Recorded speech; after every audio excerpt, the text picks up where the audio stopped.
Ya Habibi ya Muhammad. Alhamdulillah, setelah pertemuan lalu kita menceritakan sedikit tentang manaqib Al-Habib Abi Bakar bin Muhammad As-Saggaf Gresik yang khalnya biasa 17 Dhul Hijjah, dan juga di hari-hari yang lalu di akhir Dhul Hijjah, tepatnya 27 Dhul Hijjah atau di awal Muharram, kita biasa menghadiri haul Sayyidina Imam Fakhir Wujud Syekh Abi Bakar bin Salim. Ini Abu Bakar bin Muhammad, ini Abu Bakar bin Salim, sama-sama Abu Bakar. Alhamdulillah. Berbicara tentang Sayyidina Imam Fakhir Wujud Syekh Abi Bakar bin Salim. Sayyidina Syekh Abi Bakar bin Salim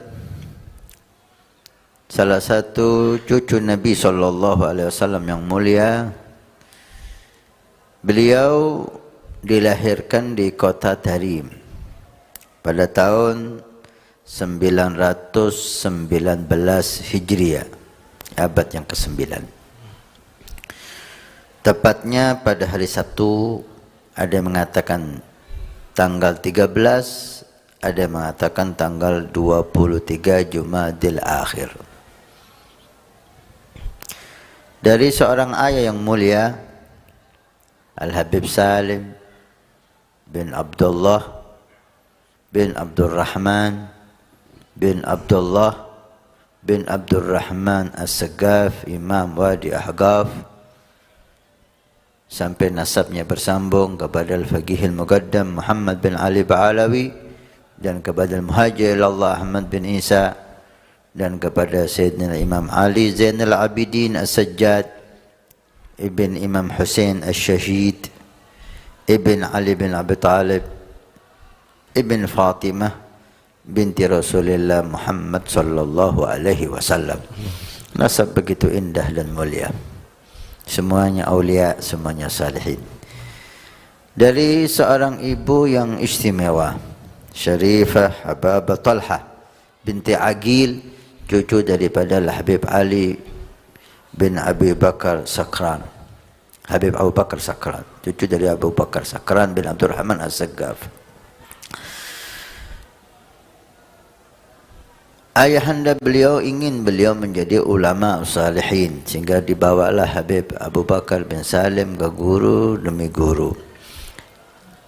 Di kanak-kanak beliau kurang begitu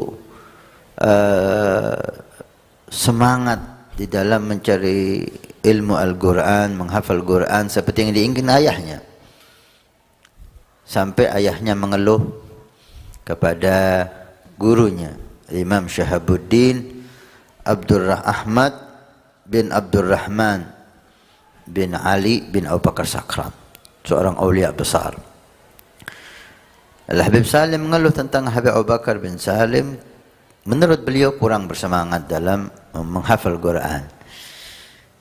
Kemudian Al-Habib Ahmad bin Abdurrahman Syahabuddin ini mengatakan, ya Salim, da'hu. Wahai Salim, biarkan anakmu ini, tinggalkan, jangan kau paksa.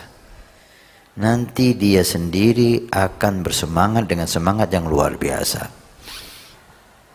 Tidak lama dari ucapan beliau benar, Sayyidina Syekh Abu Bakar bin Salim betul-betul bersemangat dalam menghafal Quran dan mempelajarinya sampai berhasil menghafal hanya dalam waktu 4 bulan. 4 bulan menghafal 30 juz Al-Quran di luar kepalanya. Memang mulai sejak kecil Sayyidina Syekh Abu Bakar bin Salim mendapatkan isyarah tentang keagungan beliau dan kebesaran maqam beliau. Bahkan sebelum beliau dilahirkan di dunia ini, para aulia salihin jauh sebelumnya sudah mengisyaratkan tentang keagungan beliau. Di antaranya Al-Habib Ahmad bin Alwi bin Abdurrahman As-Saggaf. Ahmad bin Alwi bin Abdurrahman As-Saggaf, saudara atau sepupu dari kakeknya. Sayyidina Syekh Abu Bakar bin Salim bin Abdullah Salim bin Abdullah bin Abdurrahman bin Abdullah bin Abdurrahman. Al-Habib Alwi bin Abdurrahman, saudara Habib Abdullah bin Abdurrahman. 3 generasi sebelum Sayyidina Syekh Abu Bakar bin Salim, sekitar 150 tahun sebelum dilahirkannya Sayyidina Syekh Abu Bakar bin Salim atau kurang lebih, Al-Habib Ahmad bin Abdurrahman ini, Ahmad bin Ali bin Abdurrahman telah mengisyaratkan. Beliau datang ke kota Inad. Waktu itu enggak ada kehidupan yang bisa dibanggakan di kota Inad. Beliau datang ke kota Inad, dia belum mengatakan akan dilahirkan dari anak kami di tempat ini dan mempunyai maqam yang sangat tinggi dan agung. Bahkan beliau tentukan akan membangun rumah di sini, akan membangun masjid di sini dan dimakamkan di sini. Ditentukan oleh beliau, ditunjukkan jauh sebelum lahirnya Sayyidina Syekh Abu Bakar bin Salim. Para awliya sudah mengisyaratkan keagungan beliau. Termasuk Al-Habib Abu Bakar Adni bin Abdullah Al-Idrus bin Abu Bakar Sakran, juga sebelum kelahiran Sayyidina Syekh Abu Bakar bin Salim mengisyaratkan kelahiran dari cucu Nabi, dari Al-Ba'alawi yang makamnya sangat tinggi sekali. Dan masih banyak dari awliya salihin yang mengisyaratkan tentang keagungan beliau sebelum beliau dilahirkan. Subhanallah. Yakhtassu bi rahmatihi man yasha. Demikian Allah Subhanahu wa taala mengkhususkan rahmatnya kepada hamba yang dicintai oleh Allah. Ketika beliau masih bayi, masih dalam gendongan Baghaw Hawil, khaddamnya yang bernama Baghaw Hawil, ada rombongan para salihin yang akan ziarah Nabi Allah Hud. Ketika masuk kota Tarim, beliau meminta kepada Syahabuddin Al-Habib Ahmad bin Abdurrahman untuk menjadikan salah satu dari Al-Ba'alawi sebagai pengawal beliau untuk ziarah Nabi Allah Hud. Karena di jalan banyak awliya al-majadib, beliau takut halnya diambil. Hakata sya'nul awliya. Al-Habib Abdurrahman Syahabuddin, beliau menyuruh, silahkan anda pilih siapa yang anda mau mengawal anda, bawa. Ketika melihat Sayyidina Syekh Abu Bakar bin Salim masih dalam gendongan Baghaw Hawil, masih kecil, sekitar setahun lebih dikit, dilihat wajah, dilihat cahaya di wajah Sayyidina Syekh, kemudian dia mengatakan, saya ingin anak ini yang mengawal perjalanan saya. Al-Habib Abdurrahman mengatakan, ini anak masih bayi, masih kecil, kenapa kau gak milih yang sudah besar? Kami banyak pemuda-pemuda dan orang tua salihin. Galalala. Saya merasa tenang kalau bersama anak ini. Karena dia masih bayi, masih kecil, izin sama bapaknya. Izin dengan bapaknya dan diizini, dan khaddamnya Baghaw Hawil ikut serta karena masih dalam gendongan Sayyidina Syekh Abu Bakar bin Salim dalam usia yang masih sangat kecil, udah mengawal para awliya, para salihin dalam perjalanannya menuju ziarah Nabi Allah Hud. Ini menunjukkan bagaimana Allah memilih beliau sebagai orang yang istimewa, pilihan yang murni dari Allah Subhanahu wa taala.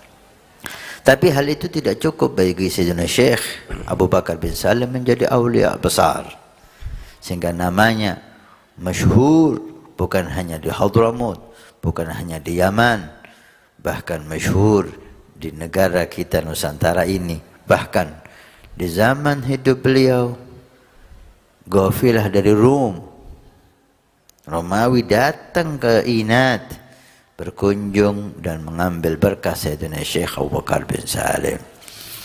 Nama beliau tersebar di seluruh dunia ini. Padahal di waktu itu gak ada mensos, nggak ada YouTube, nggak ada Facebook, nggak ada media yang lain yang menyebarkan dakwahnya dan yang mengembangkan, menyampaikan dakwah beliau ke penjuru dunia, tapi keikhlasan, ketakwaan yang membuat Allah menyampaikan maqam dan manfaat beliau sampai ke Romawi. Radhiyallahu taala anhu wa radha. Pilihan Allah subhanahu wa ta'ala kepada beliau, rahmat Allah kepada beliau, ditambah keturunan yang mulia dari sisi ayah dan dari sisi ibu, manusia-manusia yang agung, itu tidak cukup bagi Sayyidina Syekh. Beliau sangat hebat di dalam mujahadahnya, sangat luar biasa, sulit untuk ditandingi atau disamai mujahadah beliau, kesungguhan beliau di dalam mengabdi kepada Allah subhanahu wa ta'ala. Dalam mujahadah beliau, karena beliau mengatakan, man lam yujahid, lam yushahid. Siapa yang tidak mau berusaha sungguh-sungguh untuk mendapatkan anugerah dari Allah subhanahu wa ta'ala, maka dia tidak akan mendapatkan anugerah itu. Dia akan tidak menyaksikan keindahan-keindahan Allah subhanahu wa ta'ala. Beliau buktikan mujahadah yang subhanallah, seperti bukan manusia.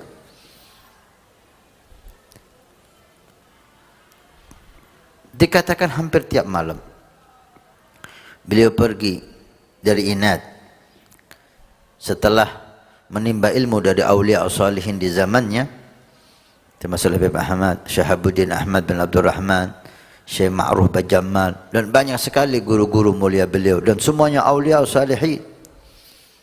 Sekali lagi, pelajaran bagi kita, tidak ada seseorang yang besar awliya salihin kecuali mempunyai guru-guru yang besar dan istimewa. Sayyidina Syekh Bakar bin Salim tidak mempunyai 1-2 guru, tapi beliau mempunyai banyak guru dan semuanya awliya salihin. Ketika usia 27 tahun, beliau dilihat sudah mumpuni dalam segala ilmu, ilmu syariah, ilmu haqiqah, ilmu ma'rifah, sehingga diizinkan beliau untuk berdakwah. Dan mulailah beliau berdakwah, pergi ke kota di sebelah kota Tarim yang namanya kota Inad. Di saat itu kota ini tidak ada satupun yang menyebutnya, dan kota hampir punah karena peperangan demi peperangan antar suku. Datang beliau ke sana, membangun masjidnya, menyatukan kabilah-kabilah suku-suku yang ada, dan mulailah membangun kota Inad dengan peradaban akhlak, peradaban ilmu dan ibadah yang mulia. Sehingga Inad menjadi kota yang terkenal, yang masyhur dan didatangi banyak orang, bahkan dari Maroko seperti Abad Hasan bin Yusuf Al-Hasani, Abad bin Yusuf Al-Hasani dari Maroko, Maghribi, dan Ghafilah Rum yang tadi kita dengar. Mulailah Sayyidina Syekh Bakar bin Salim menambah mujahadahnya, ketakwaannya, sehingga beliau dikatakan tiap malam dari Inad ke kota Tarim, kalau naik kendaraan mobil sekitar 30 menit. 30 menit dengan menggunakan kendaraan mobil, bisa dibayangkan kalau jalan kaki itu berapa kilo.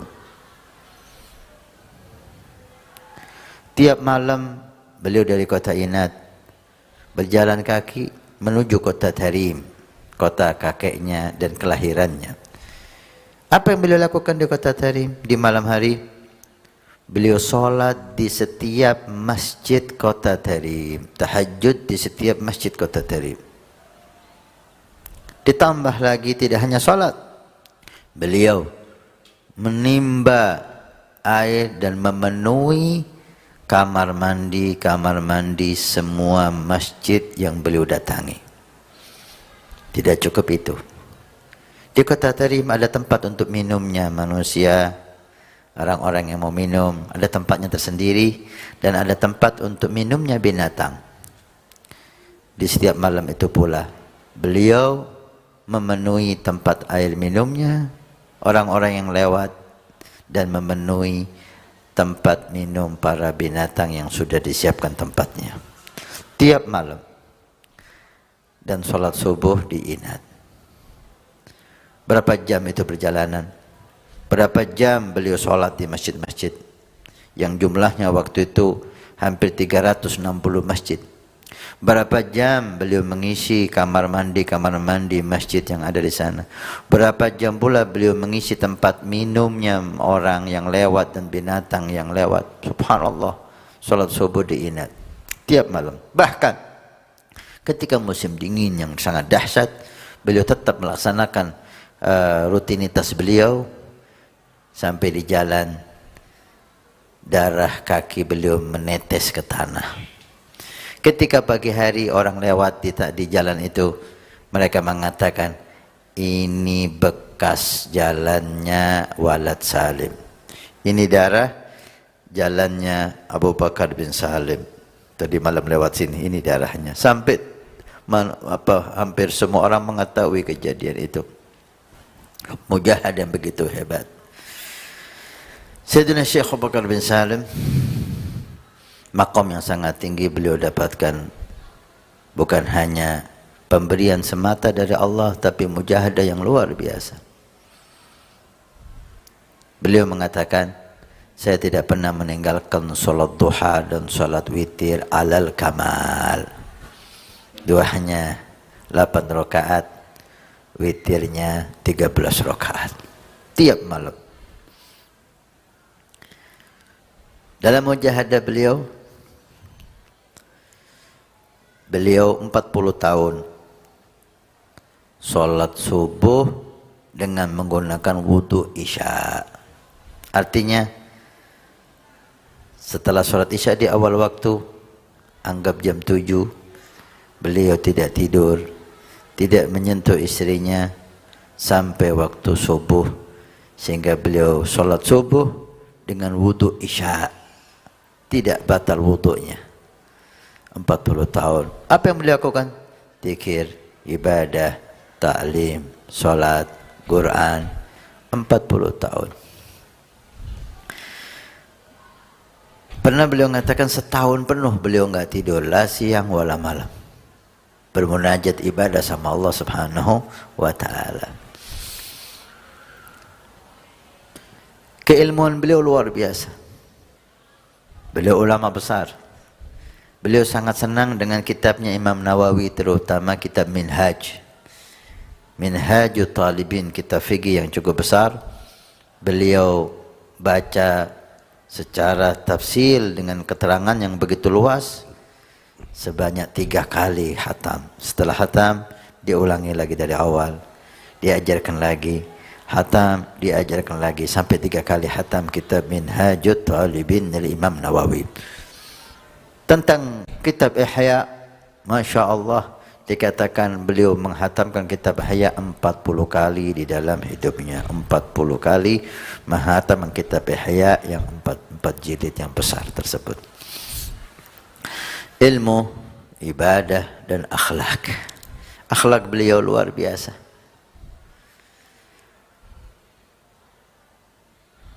Semuanya dikatakan 40 tahun kurang lebih beliau posisi duduk di depan siapapun dalam keadaan tawarruk. Tawarruk posisi duduk ketika kita tahiyat akhir. Posisi duduk yang sangat sulit. Jarang orang bisa bertahan setelah sholat. Beberapa menit langsung dia berubah posisi duduknya karena duduk. Tahiyat akhir, ketika kita tahiyat akhir dalam sholat itu posisi duduk yang sangat sulit. Melelahkan. Beliau 40 tahun duduk di depan siapapun seperti itu. Di depan ulama, di depan awam, sendirian. Ada manusia dalam posisi duduk seperti itu, sehingga para pencintanya menegur, ya Habib, tidakkah kamu capek posisi duduk seperti itu dalam usia yang tua? Apa beliau mengatakan? Inilah duduk seorang hamba di hadapan Tuhannya. Apa arti kalam ini? Ini menunjukkan bahwa beliau selalu muraqabatullah, selalu menyaksikan Allah Subhanahu wa taala, sehingga ini duduk di hadapan Allah yang paling pantas sebagai hamba. Dalam kitabnya Miftahus Sarair yang beliau karang dalam usia 17 tahun. 17 tahun mengarang kitab Miftahus Sarair. Beliau mengatakan, tahaddusan bin ni'mah, menunjukkan nikmat yang besar dari Allah Subhanahu wa taala. Tidak saya melihat sesuatu kecuali saya melihat, menyaksikan Allah ketika saya melihat, sebelum saya melihat, dan setelah saya melihat. Artinya beliau tidak pernah lupa sedetik pun dengan Allah Subhanahu wa taala. Mujahadat yang sangat panjang dan luar biasa tidak bisa kita ceritakan di waktu yang singkat ini. Beliau di antaranya 90 hari, sekitar 3 bulan, 90 hari pernah berpuasa 3 bulan berturut-turut dan tidak berbuka puasa kecuali dengan 1 biji kurma atau hal yang sangat kecil, hanya untuk membatalkan puasanya. Beliau lakukan itu hanya untuk membatalkan puasa, karena diharamkan seseorang untuk al-wisal, bersambung 2 hari 2 malam tanpa dibatalkan sedikit pun. Berbicara mujahadat Sayyidina Syekh Abu Bakar bin Salim, maka waktu tidak akan cukup. Beberapa kalam Sayyidina Syekh Abu Bakar bin Salim yang menunjukkan keagungan beliau, keistimewaan beliau, di antaranya, man nadhara ila nafsihi bi'ain ridha nadarallahu ilaihi bi'ain sukhti. Siapa yang memandang kepada dirinya dengan mata kebanggaan, melihat dirinya dengan mata kebanggaan, beliau bangga dengan dirinya, dia bangga dengan dirinya, maka Allah memandangnya dengan mata kebencian. Siapa yang memandang kepada dirinya, wa man nadhara ila nafsihi bi'ain sukhti nadarallahu ilaihi bi'ain ridha. Dan siapa yang memandang kepada dirinya dengan mata kebencian, selalu suudzon kepada dirinya, maka Allah memandangnya dengan mata penuh keridhaan. Dan masih banyak lagi kalam-kalam, mutiara-mutiara hikmah dari Sayyidina Syekh Abu Bakar bin Salim radhiyallahu ta'ala anhu wa arda. Pada tahun 1992 Hijriah, tepatnya Lailatul Ahad, malam Ahad 27 Dzulhijjah, beliau dipanggil oleh Allah Subhanahu wa taala dalam keadaan ridha kepada Allah, dan Allah meridainya dalam usia 73 tahun. Meninggal di Inad dan dimakamkan di Inad, dan dibangun kubbah yang agung di situ. Beliau meninggalkan 13 putra dan 4 putri.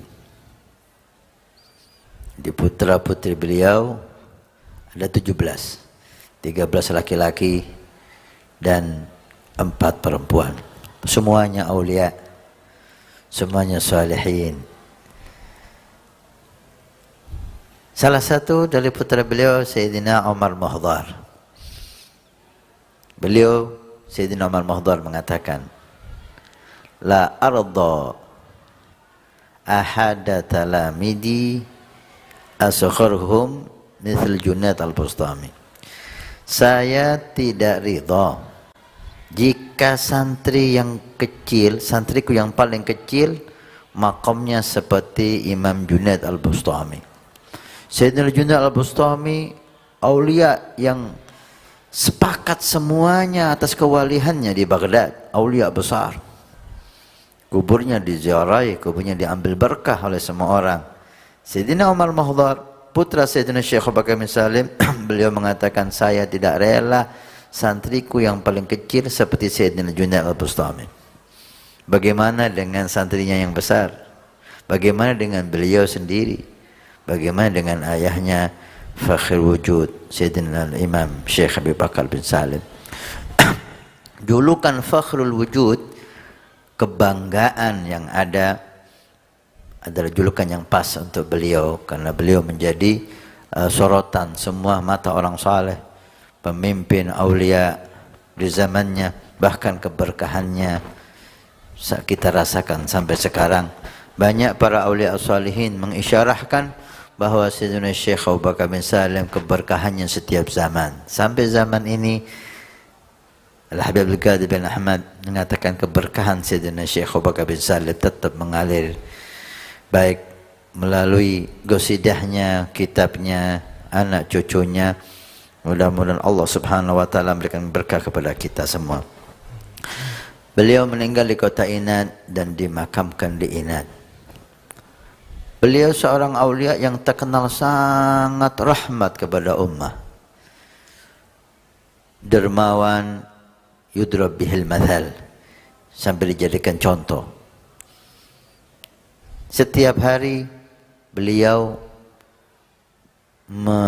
sedekah 1000 gurus. Gurus itu makanan orang Hadramut, roti besar.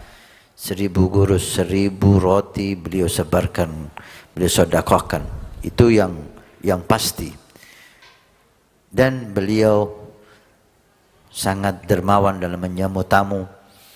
Ketika tamu datang, tidak jarang beliau menyembelih 1 bahkan 2 onta untuk menyambut tamu.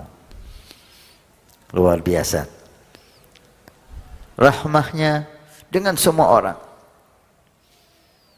Sampai beliau mengatakan, jika ada orang yang membenciku dan ada orang yang mencaciku, cepat sampaikan kepadaku.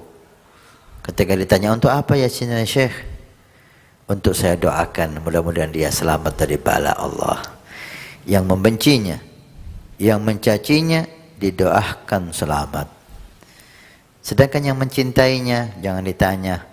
Beliau mengatakan, afama alimta bi annana ahlul wafa wa muhibbuna la yazalu tahta liwana farihina mudnadari jamal ayana mustabshirina binaili ma qad amalu farihina mudnadari jamal ayana. Siapa yang cinta kepada kami, pasti kami akan membalasnya, kami akan mencarinya, kami akan mendoakannya, dan kami pastikan mereka akan bergembira karena mereka berkat cinta kepada kami, Allah akan berikan semua yang mereka inginkan. Mustabshirina binaili ma qad amalu.